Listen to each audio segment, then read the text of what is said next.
OSAP अष्टम battalion 90तम police प्रतिष्ठा दिवस पालित गंजाम थाना अंतर्गत अगस्ती नुआगाँ निकटस्थ छत्रपुर ओएसएपी अष्टम बाटालियन पक्षरु 90तम पुलिस प्रतिष्ठा दिवस पालित हो जाइछि। उक्त कार्यक्रम में बाटालियन कमांडेंट शारदा प्रसाद दास मुख्य अतिथि भाव जोगदी प्यारेड रे सिपाही मानक अभिवादन ग्रहण करथिले। तत्सहित महामहिम राज्यपाल और मुख्यमंत्री शुभेच्छा वार्ता पठन करथिले।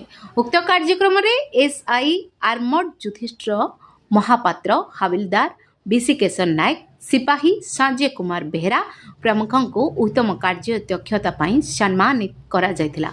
असिस्टेंट दुर्गपति पवित्र मोहन मुंडा प्यारेड परिचालना करथिले। डेप्यूटी कमांडेंट जसवंत सेठी सम्मानित अतिथि भावे जोग देथिले। साधारण जनता को उत्तम सेवा जोगाई देवा, प्राकृतिक विपर्यय समय लोकों को उद्धार करने सह पुलिस मानक कर्तव्य संपर्क में उपस्थित रहिथिबा हाविलदार और सिपाही मानक दुर्गपति परामर्श देथिले। गंजाम विजयलक्ष्मी महाकुड़ रिपोर्ट, दिग्दर्शन न्यूज।